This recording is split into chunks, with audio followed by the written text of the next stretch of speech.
जय श्री राम। नमस्कार, मैं धीरेन्द्र मोहन त्रिपाठी और आप देख रहे हैं यथार्थ संवाद।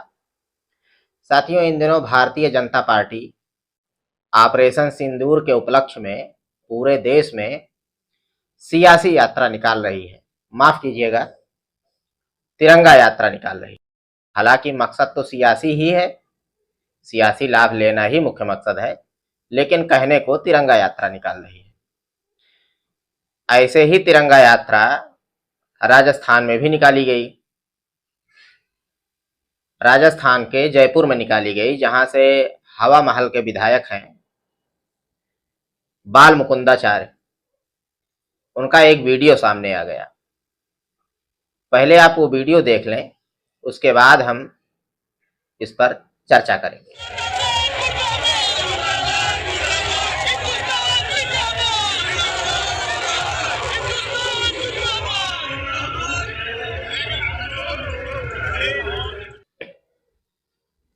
तो साथियों, अभी आपने देखा कि तिरंगा यात्रा निकाली जा रही थी और जोर शोर से देशभक्ति के नारे लग रहे थे।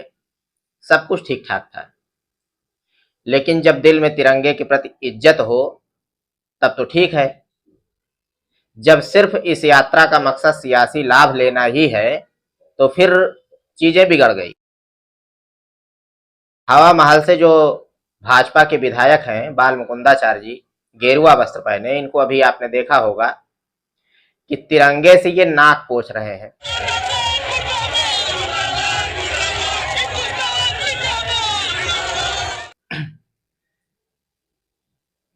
शायद नेताजी को जुकाम हुआ हो, तिरंगे से नाक पोंछ रहे हैं। इससे यह भी जाहिर है कि नेताजी तिरंगे का कितना सम्मान करते हैं। आप ये देख लीजिए, अगर मकसद ठीक होता तो अंदर से सब जागरूक होते, लेकिन मकसद तो ठीक है नहीं। मकसद है सियासी लाभ लेना। अब किसी तरीके से यात्रा निकल रही है कि कुछ वोट बढ़े, क्योंकि बिहार में चुनाव है, उसके बाद पश्चिम बंगाल में चुनाव है, तो सियासी लाभ मिले, इसलिए यात्रा निकाली जा रही है। और ये यात्रा निकाली गई और दिमाग तो सियासी है, इसलिए ध्यान दिया नहीं नेताजी ने और नाक पोंछ लिए। तिरंगे का इससे ज्यादा अपमान और क्या हो सकता है कि उसमें नाक पोंछा जाए। हालांकि बाद में उन्होंने तिरंगा अपने किसी सहकर्मी को वापस दे दिया और फिर रूमाल में नाक पोंछा, लेकिन नाक पोंछा। पहले तो तिरंगे में ही नाक पोंछा। यही है, भाजपा अपने आप को सबसे बड़ा राष्ट्रभक्त, सबसे बड़ा संस्कारी मानती है, और उसके बाद इनके नेताओं की ये हाल है। पहले तो अमेरिका के दबाव में ऑपरेशन सिंदूर को बंद कर देना, यानी युद्ध विराम की घोषणा, इससे तो जो छीछा लेदर थी ही, अब ये यात्रा निकालकर और छीछा लेदर की जा रही है। और यात्रा सिर्फ इसलिए कि वोट बैंक, जबकि हकीकत ये है कि इसमें सत्ताधारी पार्टी जो कि बीजेपी है, उससे ज्यादा योगदान तो विपक्ष का है, क्योंकि विपक्ष तो खुलेआम पाकिस्तान को गालियां दे रहा था, बीजेपी तो फिर भी पीछे थी। उसके बाद सियासी लाभ लेने के लिए ये यात्राएं निकाली जा रही हैं, और आप देख सकते हैं कि इन यात्राओं का कैसे दुरुपयोग हो रहा है। इसमें तिरंगे का जो दुरुपयोग हो रहा है, आप देख सकते हैं कि तिरंगे से नाक पोंछी जा रही है। कितने शर्म की बात है। क्या भारतीय जनता पार्टी अपने इस नेता के ऊपर कार्यवाही करेगी? ये साहब को आपने सुना होगा, नेताजी को मीडिया में ये बहुत चर्चा में रहते हैं। ये हिंदुत्व के सबसे बड़े ठेकेदार बनते हैं, सबसे बड़े राष्ट्रभक्त बनते हैं, और इनको ये नहीं पता है कि हमारे हाथ में क्या है, जो पाए उसी से नाक पोंछ लिए। तिरंगे का इससे बड़ा भीभत्स और घातक अपमान हो नहीं सकता।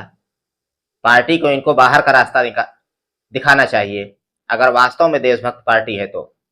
और यही नहीं, अभी आप एमपी में देखिए, इनके एक नेता ने, जो ऑपरेशन सिंदूर में सरकार ने जिनको सेना और जनता के बीच में जो माध्यम बनाया था कम्युनिकेशन का, जो मीडिया से संवाद करती थी, कर्नल सोफिया, उनके विषय में उनको आतंकियों की बहन तक कह डाला। हमारी बेटियों के सिंदूर उजाड़े थे, वही कटे पिटे लोगों को हमने उन्हीं की बहन भेज करके उनकी ऐसी की तेजी करवाई। एक बार मोदी जी के लिए जोरदार ताली बजाएं। उन्होंने कपड़े उतार उतार के हमारे हिंदुओं को मारा और मोदी जी ने उनकी बहन को उनकी ऐसी की तेजी करने हमारे जहाज से उनके घर गए कि हमने उन्हीं की बहन को भेजकर कार्यवाही की। तो पाकिस्तान आतंकी है, तो क्या आतंकियों की बहन है ये? आप कहना क्या चाहते हैं? लेकिन कार्यवाही के नाम पे कुछ नहीं हुआ। हाई कोर्ट ने संज्ञान लिया, तब जाकर एफआईआर दर्ज हुई, वो भी बहुत हल्के धाराओं में हुई है। और वो नेता कोई ऐसा पहली बार नहीं किए, इसके पहले वो शिवराज सिंह चौहान जो पूर्व मुख्यमंत्री मध्य प्रदेश के थे, उनके भी परिवार के विषय में ऊट पटांग बातें कर चुके हैं वो। और लड़कियों के प्रति उनकी सोच तो जग जाहिर है। एक जगह एक सभा में नेताजी, वही नेताजी बांट रहे थे वस्त्र लड़कियों का, तो ऐसा अपमानजनक बातें उन्होंने की कि हम आपको उसको बता नहीं सकते। ये हाल है भारतीय जनता पार्टी के नेताओं का। और तिरंगा यात्राएं निकाली जा रही हैं सियासी लाभ के लिए, और उन यात्राओं में तिरंगा से नाक पोंछा जा रहा है। बेशर्मी की हद है। सियासी लाभ के लिए इतना गिरा जा सकता है, ये कभी सोचा नहीं जा सकता। नाक पोंछा जा रहा है तिरंगे में। तिरंगे का इससे बड़ा अपमान क्या हो सकता है? मिलते हैं साथियों फिर किसी खबर में। देखते रहें यथार्थ संवाद। कृपया चैनल को लाइक करें, सब्सक्राइब करें और शेयर करें। जय श्री राम, नमस्कार।